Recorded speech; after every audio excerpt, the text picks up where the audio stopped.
Hello everyone, welcome back to gate talk. So आज हम toppers talk session लेने वाले हैं, जिसमें मेरे साथ एक ऐसी स्टूडेंट है जो कॉलेज के साथ साथ फाइनल ईयर में ऑल इंडिया रैंक 3 अचीव की है। वो स्टूडेंट है IIT ISM धनबाद की। तो आज के इस सेशन में हम उसके पूरे जर्नी के बारे में जानेंगे कि कॉलेज के साथ साथ उसने कैसे प्रिपेयर किया और ये टॉप रैंक अचीव किया।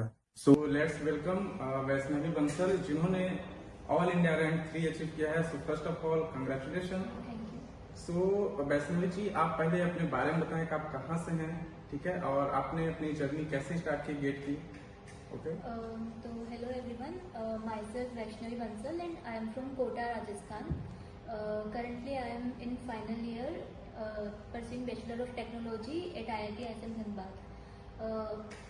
मेरी स्कूलिंग जो है वो मैंने कोटा से की है और उसके बाद में I have prepared for JEE advance and then came to IIT Dhanbad College. Okay.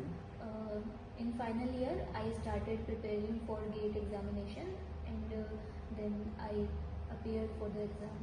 Okay, so आपका जो अभी आप कॉलेज के फाइनल ईयर में है, तो आपका डेली का रूटीन क्या रहता था? जैसे लाइक आप क्लासेस करती थी, फिर गेट के लिए अलग से एक्स्ट्रा टाइमिंग कैसे निकालती थी, आपको रूटीन कैसे चला कि आप अच्छा गुड मार्क्स अचीव की? मैंने प्रिपरेशन जब हमारा 7th सेमेस्टर स्टार्ट हुआ था तभी से स्टार्ट कर दी थी। तो उसमें ऐसा होता था कि क्लासेस के बाद में मैं ट्राई करती थी, लाइक शाम को मेरी क्लासेस नहीं होती थी तो मैं ट्राई करती थी लाइक 5 to 8, 5 to 7 ऐसे रोज़ थोड़ा थोड़ा करके पढ़ाई करनी है गेट के लिए। तो वैसे मैंने उसको स्टार्ट किया डेट, और फिर सैटरडे संडे जब टाइम मिलता था तो एक्स्ट्रा थोड़ा मतलब लाइक वीडियो लेक्चर्स देख लिए या प्रीवियस नोट्स रिवाइज कर लिए, तो उस तरह से मैं गेट की प्रिपरेशन करती थी। ओके, तो आप जब थर्ड ईयर में थी तो क्या आपने गेट की प्रिपेयर की थी? नहीं, उस वक्त मैंने गेट के लिए प्रिपेयर नहीं किया था। मतलब ये आपका फर्स्ट अटेम्प्ट है। ओके, सो आप ऐसा कौन सा सब्जेक्ट था आपका जो आप उस सब्जेक्ट को ज्यादा प्रायोरिटी देते थे कि इस सब्जेक्ट को मैं ज्यादा पढ़ूंगी, मार्क्स अच्छे आएंगे? किस सब्जेक्ट में आपका ज्यादा कमांड था?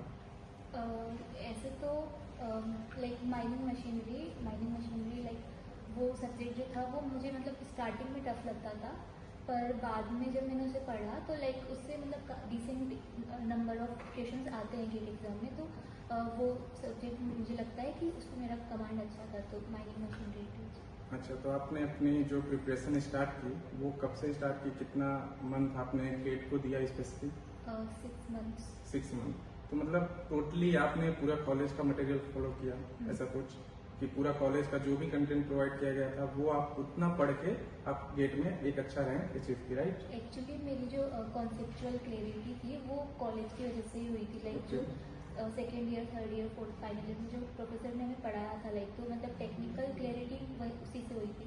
तो उसके बाद में गेट के लिए मैंने न्यूमेरिकल लगाने स्टार्ट किए थे, और प्रीवियस ईयर जो मतलब प्रीवियस जो प्रोफेसर पढ़ा चुके हैं तो उनसे फिर मतलब उनको एज अ रेफरेंस में यूज़ करता है। ओके, तो जैसे कि आपने पूरा पढ़ा 6 मंथ, राइट? तो जो आपका दिसंबर और जनवरी का मंथ होता है, जो स्पेशली जनवरी का मंथ होता है, राइट, तो उस जनवरी मंथ को आप किस तरह यूटिलाइज की? क्योंकि आपका फरवरी में एग्जाम होता है, तो उस एक मंथ को आप किस तरह कैसे डिवाइड की? लाइक रिवीजन, मॉक, ये सबको कैसे कैसे क्या कैटेगरी में डिवाइड किया कि अच्छा हुआ? लाइक जनवरी से नया सेमेस्टर स्टार्ट हो गया था तो पढ़ाई का इतना लोड नहीं था, और प्लेसमेंट सीजन भी हो गया था तो वो भी मतलब चिल था, मतलब हो गया था, अभी प्लेसमेंट हो गया था मेरा। तो जनवरी में काफ़ी टाइम था, तो जनवरी में मैंने स्टार्ट किया सैटरडे संडे को मॉक टेस्ट देना, और फिर उसके बाद में लाइक फरवरी में एग्जाम था ना, तो 15 जनवरी के बाद मैं ट्राई करती थी अल्टरनेट डे पे मॉक टेस्ट देना, या फिर या तो फुल लेंथ या फिर सब्जेक्ट वाइज या फिर कॉम्बिनेशन ऑफ सब्जेक्ट, तो इस तरह से मॉक टेस्ट देती थी। बाकी जब मैं प्रिपेयर कर रही थी तो उस टाइम पे शॉर्ट नोट्स मैंने बना लिए थे, लाइक ये मतलब इंपॉर्टेंट टॉपिक्स है, इंपॉर्टेंट मतलब फॉर्मुलेज है, तो जब भी मैं मॉक टेस्ट देती थी तो एनालाइज करते वक्त वो शॉर्ट नोट्स को रिवाइज करती थी। तो जनवरी बेसिकली मेरा यही था कि पूरा रिवीजन करना था और गेट की PYQ और मॉक टेस्ट इसी को मैंने मतलब फोकस किया। अच्छा, मेरा एक चीज ये पूछना है कि आप माइनिंग से हो, राइट, और आप ISM से पढ़ रहे हो, तो ISM तो माइनिंग के लिए स्पेशली है, तो आपका जो माइनिंग के सब्जेक्ट थे वो तो आपके कॉन्सेप्ट पूरे क्लियर हो गए, राइट, एंड आप JEE एडवांस निकाले हो तो मैथ एप्टीट्यूड कहीं ना कहीं अच्छा होगा।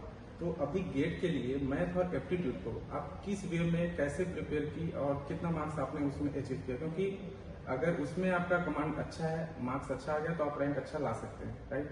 तो आप उसको कैसे किए, क्योंकि most of the student math और एप्टीट्यूड में मार खा जाते हैं, इसलिए उनका रैंक नहीं आ पाता। तो आपने उसको स्ट्रॉन्ग कैसे बनाया? उसके लिए thanks to like my family, like my ताऊ ji, like they supported me कि मतलब बचपन से पजल सॉल्व करो, ये चीज़ें Okay. जो न्यूज़पेपर में जो छोटे छोटे सुडोकू आते हैं, फिर जो भी पजल्स आते हैं वो सॉल्व करो। तो एप्टीट्यूड तो मतलब वैसे अच्छा था। मैथ्स के लिए मैंने माइनिंग ज्ञान से कोर्स लिया था, तो वहीं से मतलब वो एक कंपाइल्ड वे में उन्होंने मतलब अच्छे से प्रिपेयर कराया था। तो मैथ्स वहीं से मैंने प्रिपेयर किया था मैथ्स के लिए। फिर उसके बाद में जो गेट की प्रीवियस ईयर क्वेश्चन थे, प्रीवियस ईयर मीन्स कि 2014 से पहले वाले, Okay. तो उनको भी मतलब प्रिपेयर करने का ट्राई किया था कि मतलब वो वाले क्वेश्चन भी प्रिपेयर करते हैं, क्योंकि उस टाइम पे वो सब्जेक्टिव आते थे, तो वो काफ़ी हेल्पफुल रहे थे। ओके, तो देखिए जैसे कि आप जब प्रिपरेशन करते हैं, ठीक है, तो आपके जर्नी के ड्यूरेशन में एक कोई ना कोई चैलेंज आता है जहाँ पे आप डिमोटिवेट फील करती हैं, राइट? तो ऐसे जब आपका बिगेस्ट चैलेंज हुआ तो आप उसको ओवरकम कैसे किया और खुद को मोटिवेटेड कैसे रखा एग्जाम तक? जब वैसे चैलेंज आता है तो लाइक एक दो दिन लग जाता है कि मतलब ऐसे नहीं हो पा रहा है, काम नहीं होगा। पर मैंने ट्राई किया कि 25-25 मिनट के टाइमर लगाए कि 25 मिनट बैठ के पढ़ाई करते हैं, फिर उसके बाद 5 मिनट का ब्रेक, फिर 25 मिनट पढ़ाई। तो इस तरह से मतलब मैंने मतलब खुद को डिस्ट्रैक्ट करने का ट्राई किया। लाइक जैसे कि कुछ कुछ होता है कि प्लेसमेंट सीजन था, तो उस वक्त मतलब वो थोड़ा टेंशन होता है कि प्लेसमेंट कैसे होगा, क्या होगा। तो उस टाइम पे गेट की प्रिपरेशन थोड़े टाइम के लिए रुक जाती है। तो उस वक्त मैंने यही ट्राई किया कि दिन में लाइक 2-3 घंटे निकाल लें और उसमें गेट को पढ़ना है। देखिए बहुत सारे स्टूडेंट क्या होता है पीवाईक्यू को कभी कभी स्किप कर देते हैं, राइट? पीवाईक्यू को सॉल्व पूरा नहीं करते, वो मतलब लास्ट के 2-3 ईयर्स का सॉल्व कर लिए। तो आपने पीवाईक्यू को कितनी बार सॉल्व किया और कितने ईयर से कितने ईयर तक किया, और पीवाईक्यू आपको गेट एग्जाम में, गेट 2025 में किस तरह हेल्प किया? पीवाईक्यू मैंने जब स्टार्ट किया था गेट प्रिपरेशन, तो एक एक गोराई लगाना स्टार्ट किया था। तो उसमें प्रीवियस ईयर 2014 तक के थे, तो वहाँ तक तो एक एक गोराई से कंप्लीट किया। तो एक एक गोराई 2 बार मतलब कंप्लीट लगाई, तो वहाँ से वो रिविजन हो गया।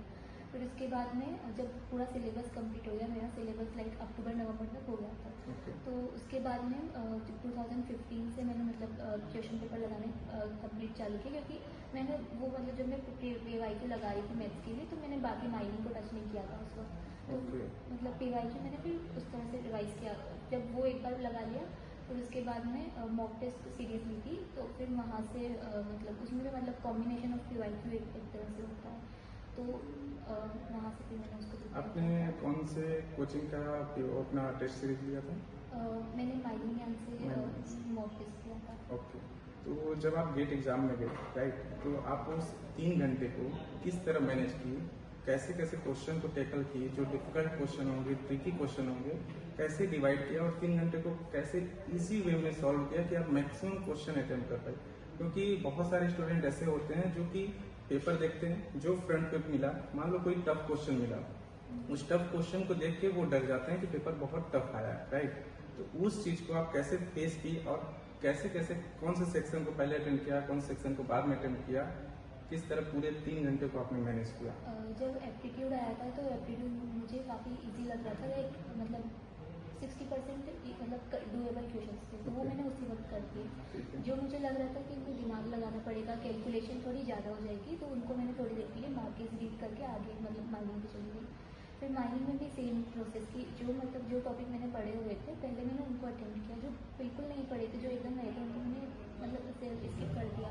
फिर जब पूरा पेपर कंप्लीट हो गया, क्योंकि मेरे सेक्शन में सदा लास्ट के जो 5 क्वेश्चन थे वो बहुत ईजी थे, तो अगर मैं उनको पहले करने बैठ जाती जो मुझे नहीं आते हैं, या फिर जो मतलब मुझे थोड़े से आते हैं, जिनमें थोड़ा सा हिंट है, तो फिर वो लास्ट वाले रह जाते हैं। तो पहले मैंने पूरा पेपर किया, उसके बाद जो मैंने मार्केज रीड लगाए थे उन क्वेश्चन को वापस अटेम्प्ट किया। तो लाइक और ट्राई किया कि नेगेटिव मार्किंग नहीं हो, तो Okay. वो वही मतलब आपका नेगेटिव नहीं हुआ? मेरा एक क्वेश्चन नेगेटिव था। एक क्वेश्चन, बाकी आपने पूरा सही से किया, राइट? तो जब आप देखिए गेट एग्जाम जब कोई प्रिपेयर करता है, ठीक है, तो प्रेशर बहुत होता है, ठीक है, और एग्जाम के टाइम पे भी प्रेशर बहुत होता है। उस प्रेशर को, उस स्ट्रेस को कैसे हैंडल किया जाए कि वो 3 घंटे कांस्टेंट फोकस उसी पे रहे, क्योंकि वो प्रेशर में स्टूडेंट आ जाते हैं और फिर वहाँ पे उनका पेपर गड़बड़ हो जाता है, बनते हुए क्वेश्चन में वो सिली मिस्टेक करके आ जाते हैं। तो क्या आपके साथ भी ऐसा हुआ कि आपको प्रेशर फील हुआ? मतलब मेरे घर वाले से बोलते हैं कि तुम जाना, जाकर कुछ भी अटेम्प्ट मत करना, तुम तो बस पेपर को देख कर आ जाना। तो Okay. यही मेरे को मतलब काम आता है हर बार। मतलब कि मैं जाती हूँ, मेरा ये रहता है कि जो आ रहा है वो कर देते हैं, नहीं आया है तो कोई बात नहीं, छोड़ देंगे, इतना स्ट्रेस नहीं लेना है। और मतलब टॉप तो करना नहीं, ये मेरे मन में नहीं था कि टॉप नहीं करना है। तो उस और एग्जाम में से होता है ना कि 1 घंटे पहले से ही वो लोग बिठाते हैं, तो उस वक्त बहुत टेंशन होती है। तो उस वक्त मैं थोड़ा सा हनुमान चालीसा पढ़ने लग जाती हूँ, भगवान जी हेल्प कर Okay. दो। फिर उसके बाद में तो मतलब फिर जब पेपर आता है तो अपने आप क्वेश्चन बनने लग जाते हैं, तो फिर वो ध्यान अपने आप हट जाता है, मुझे ऐसा लगता है। और मॉक टेस्ट अगर आप प्रैक्टिस कर रहे हो, लाइक मॉक टेस्ट अगर आपने अच्छे से दिए हैं, तो फिर वो थोड़ा ऐसे हो जाता है कि उस स्ट्रेस की आपको थोड़ी सी आदत हो जाती है। ओके। तो जब आप प्रिपेयर कर रहे थे कभी आपको ऐसा फेस लगा कि मेरे से गेट नहीं हो सकता या फिर गुड रैंक नहीं आ सकते, ऐसा कभी आपको लगा? बहुत बार लगता है। तो उस ड्यूरेशन में आप क्या करते थे, किससे बात करते थे? मेरी फ्रेंड है रक्षा, एंड लाइक मेरे माइनिंग के बैचमेट्स हैं, केशव किसले योगिन ये लोग। तो लाइक हम लोग का स्टडी ग्रुप एक तरह से था गेट के लिए। तो मैं मतलब इन्हीं को फ़ोन लगा देती थी कि पढ़ाई नहीं होती, थोड़ा सा पढ़ा दो। या फिर तो ऐसा होता था कि फिर हम लोग ऐसे कुछ paper previous year paper discuss कर लेते थे, तो फिर मेरा मन लग जाता था, फिर अपने आप पढ़ाई हो जाती थी। तो वही जब भी लो फील होता था तो अपने फ्रेंड से, फैमिली से बात करते हैं तो अच्छा लगता है। और वो लोग ऐसा करते हैं कि मतलब ध्यान भटका देते हैं किसी न किसी करके, या फिर वॉक पे चले गए, ये सब। ओके। तो जैसे कि आपका एक अच्छा रैंक आया, ठीक है, सिंगल डिजिट रैंक है, तो आपका फ्यूचर में क्या प्लान है? गेट देने का एम क्या था आपका, मतलब क्यों देना था? पीएसयू ज्वाइन करना था, फर्दर स्टडी के लिए जाना था, क्या था ऐसा? गेट बेसिकली इंजीनियरिंग स्टूडेंट को देना ही चाहिए, लाइक वो तो एप्टीट्यूड मतलब अच्छा है। हाँ। पर मेरा था कि वही थी पीएसयू के लिए, क्योंकि प्लेसमेंट माइनिंग में पीएसयू प्लेसमेंट काफ़ी अच्छा मतलब हम मानते हैं। तो ओके। कि गेट एग्जाम में अगर अच्छी रैंक आएगी तो पीएसयू मिल जाएगा। आपको मतलब पीएसयू जॉब के ज्वाइन लिए, करना है? हाँ ओके। बेसिकली जॉब के लिए मैंने गेट को दिया था। पर अभी भी प्लेस टू, तो फिर अभी इतना टेंशन नहीं है। तो आप जो अभी 26 एस्पिरेंट हैं, 2026 के एस्पिरेंट हैं, उनको आप क्या एडवाइस देना चाहिए कि उनको क्या फॉलो करना चाहिए, क्या फॉलो नहीं करना चाहिए? आपके साइड से उनके लिए क्या एडवाइस होगा? From my side, it is like कि try to avoid as much as silly mistakes you do in the examinations, and don't panic. Talk to your friends and family, and start as early as possible. Like for 2026, even if you are in final year or pre-final year, try to cover the concept you have learned. Don't try to cover new topics. First cover the topics you have learned already, so it will be better, and be consistent.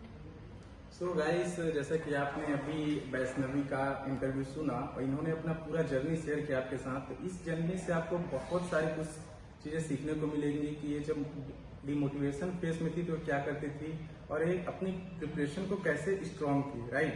तो आपको इनके journey से बहुत कुछ सीखने को मिला होगा। एंड वन थिंग्स कि अगर आप कॉलेज स्टूडेंट हैं, अगर आप क्लास का मटेरियल पूरा अच्छे तरीके से फॉलो कर रहे हैं, तो आपको वहां पे कॉन्सेप्ट क्लियरिटी हो जाएगा। तो वहां पे आपको कुछ ज्यादा करने की जरूरत नहीं होती है, सिर्फ प्रैक्टिस करने की जरूरत होती है। प्रैक्टिस के लिए आप पीवाईक्यू फॉलो कर सकते हैं, जिन्होंने जैसे कि इन्होंने बताया कि मैंने पीवाईक्यू दिया है, पीवाईक्यू सॉल्व किया है, तो आप अपने कॉलेज का कंटेंट फॉलो करो एंड पीवाईक्यू को सॉल्व करो, तो आपका एक अच्छा रैंक आ सकता है, राइट?